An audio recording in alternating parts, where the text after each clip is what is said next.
Welcome folks, we are Sophie and Philippe, two professional chefs and experienced regenerative farmers. After years of running our own restaurants and organic farm, we are now setting up our second farm in central Portugal, Philippe's homeland. We have planted trees, built gardens and brought life onto the farm. Our aim is to eat almost exclusively from the land, and on this channel we hope to empower others by sharing our food growing and preparing skills with you. We hope you join us on a much needed food revolution, bringing back nutrient-dense ingredients into our lives and sharing the joy of preparing those in our kitchens. Hi folks, and welcome back to the channel. In today's episode we are going to show you the herb garden 1 year in, and we're going to take you from a dull, plain, empty piece of land surrounding the building to a beautiful canvas that was still empty into this lush, adult, thriving herb garden. And that's going to be, I find, very exciting because I'm always very happy to walk through the herb garden and see how far it got. Furthermore, we're also going to announce some exciting news about our first ever 2-day on-farm gardening course that we're going to be hosting. More on that at the end of the episode, but a little spoiler alert: if you want to come and learn with us on the farm for a 2-day fully intensive course, then now is the time. All right, let's dive back into memory lane and see where it all began with this garden.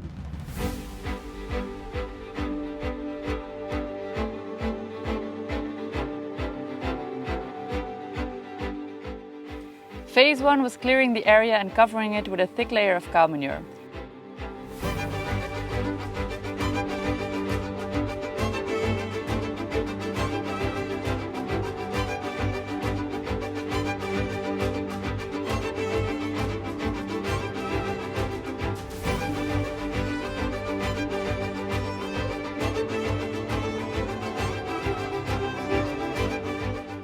It's hard to believe that almost a full year has passed since we built up the garden. We've done a lot that has brought me joy on the farm, but the herb garden was one of those projects I was most excited about. So this is a true testimony how with the right mindset and some hard work you can literally turn a pile of shit into something amazing.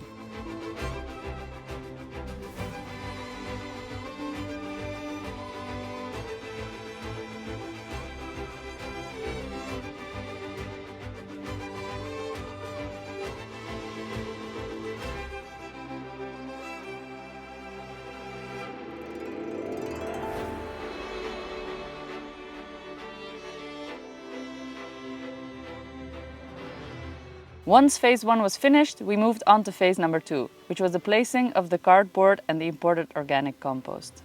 The carton serves as a weed barrier and the compost as a substrate to grow in.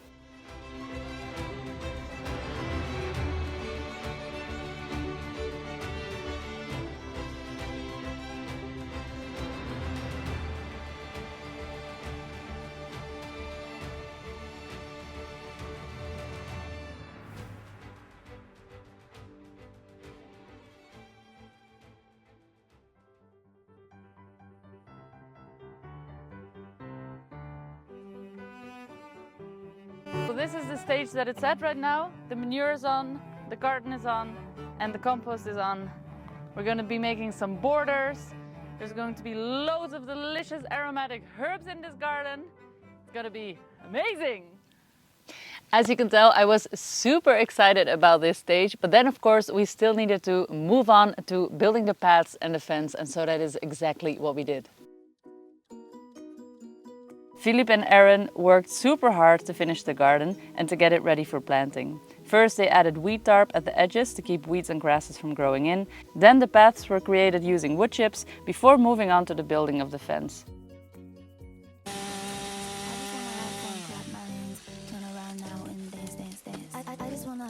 We used our own mimosa from the farm. This invasive, non-native tree is actually quite useful on our land, as we use it for a lot of things, like this for instance, or to cover our paths with the wood chips.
Then we went on to the filling of the garden.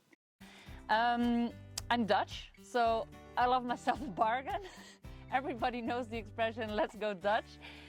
So anything that's basically for free always sort of excites me, and I'm probably not the only person who feels that way. So my tip number one would definitely be to start propagating herbs beforehand. If you know you're going to be making a herb garden, start just getting gifted any type of plant. So what I did last year was I actually went into a lot of backyards of people in the village that I know and I had permission, and I just took whatever I liked. So I either scooped out part of their herbs and aromatics, I broke off twigs from things that propagate by cuttings, and that was definitely my number one source. So I would say that about 95% of what we've got in the garden right now has come here by those means. Plants, once they're established, really do propagate easily, so usually people don't mind gifting you a part of their thyme patch or oregano patch because they will just quickly regrow. I'm too heavy for this.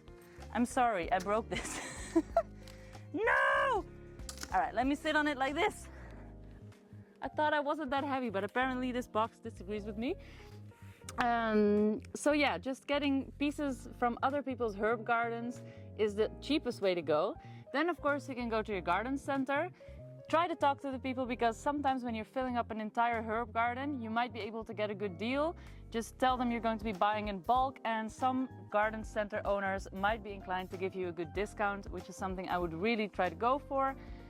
The third way is the hard way, and that is just to start everything yourself from seed. Sprinkle your seed and watch it grow from scratch.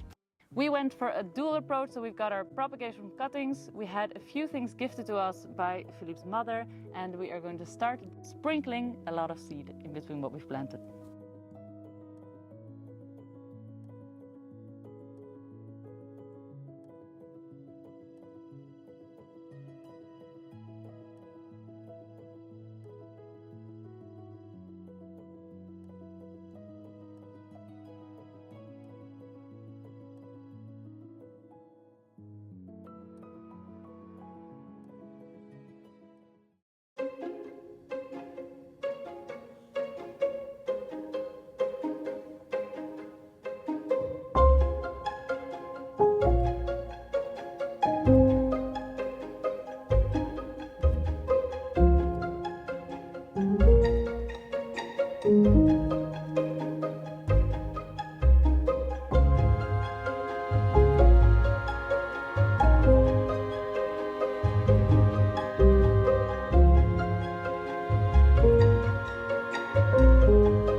Over time, the plants have evolved immensely, and many fresh herbs have been added to our weekly veggie box. Flowers have enriched our lives with their wonderful colors and smells, and insects have had a jolly old time in the garden.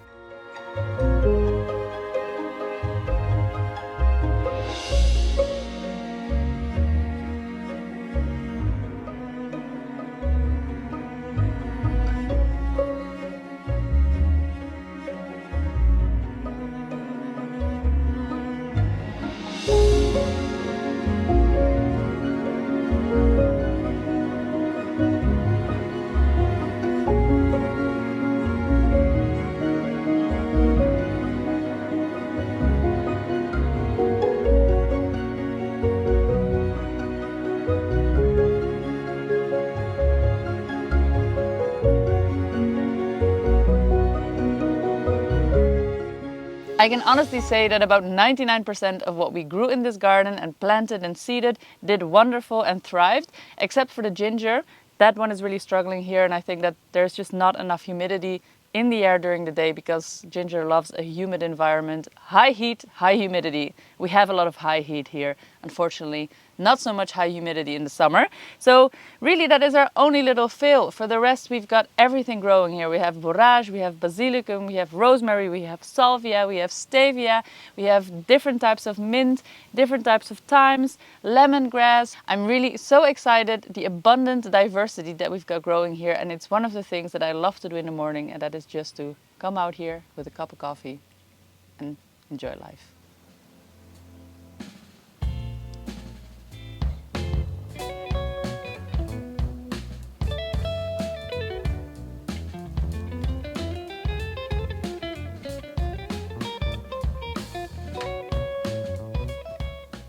But of course there was still a little bit missing, because there was still that little corner of the garden that we did fence but that we didn't actually build yet. So that is what we set out to do this past week, and with the help of Erin and Vittoria, which is a good friend and also our babysitter from Italy, who came over to help us, the four of us got it done.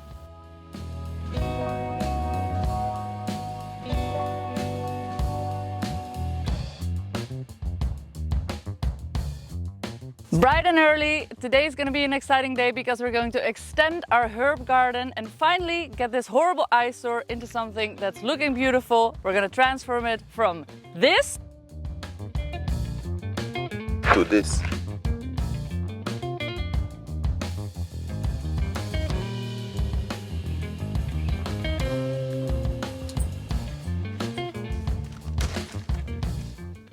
The last bit of the herb garden is slightly sloped, which means that we needed to create some small barriers to prevent runoff of water and nutrients. We decided we wanted to build this part of the garden with as little bought inputs as possible, so we started off with the tree branches we cut down last year when clearing the water lines. We also saved all our chicken feed bags, so those came in handy as the weed suppressing base layer for the new no-dig garden.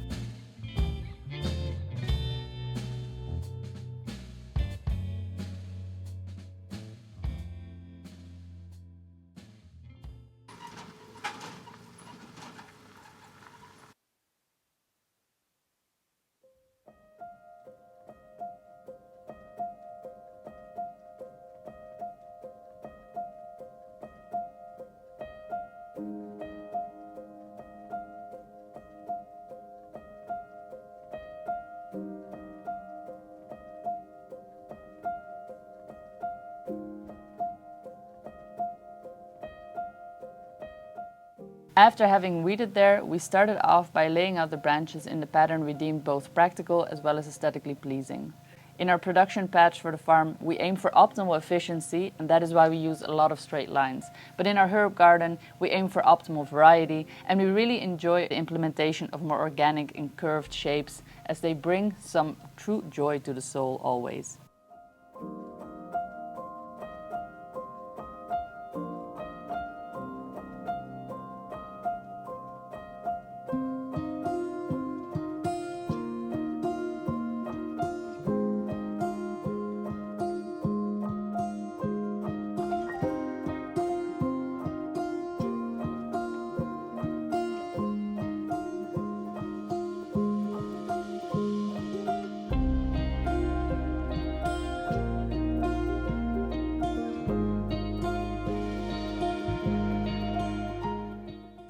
Working in the heat of high summer is no joke, but getting the job done with 4 people made it a lot more bearable.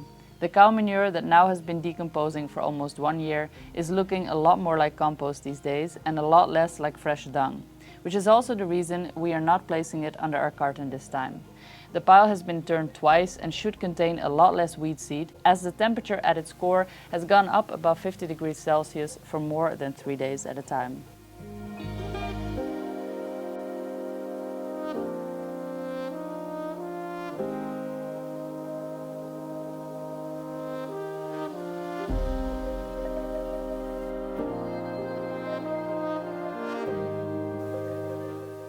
We spent a good time of the day carefully laying down the old feed bags, making sure they overlapped at least 10 centimeters on all sides. We also made sure that they were tightly packed under the wooden trunks to ensure no weeds will be creeping in from the sides. Then we packed a thick layer of decomposed cow manure on the top. The first little layer to ensure the bags would not blow away with the wind, and then each bed or small terrace was given a wood-chipped path, just like all the other gardens.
Once that was done, we spent the majority of the time topping up both the beds and the paths, ensuring that with time, as they compact, the beds will still have a good layer of organic matter present and the paths will not wash away.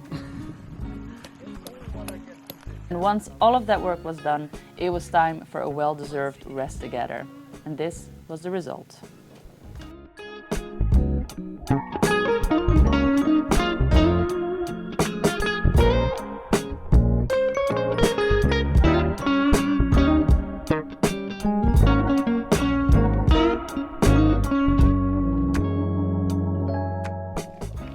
If this episode got you super excited and you're somebody that is actually thinking about starting to grow their own food or start their own herb garden, then we've got a very exciting event coming up because we are hosting a 2-day course, a full submersion 2-day on-site regenerative gardening course on the farm, and we would love to have you there. I'm going to leave a link below. Definitely the biggest plus about this course is that you'll have direct access to myself and Philippe, and you'll be able to ask us any question under the sun that regards gardening, of course. And we will share our knowledge with you with practical examples, and you will be getting your hands dirty on this course as well. So if that sounds like something for you, then definitely check out the link below. You can find all the details there. It's the 28th and the 29th of September, and there is a lot of perks, good food, access to our digital course for life as well, and more stuff, so definitely go check it out. All right, that was it for this week's episode. I hope you guys enjoyed. See you on the next one. The Farming Chefs, peace out.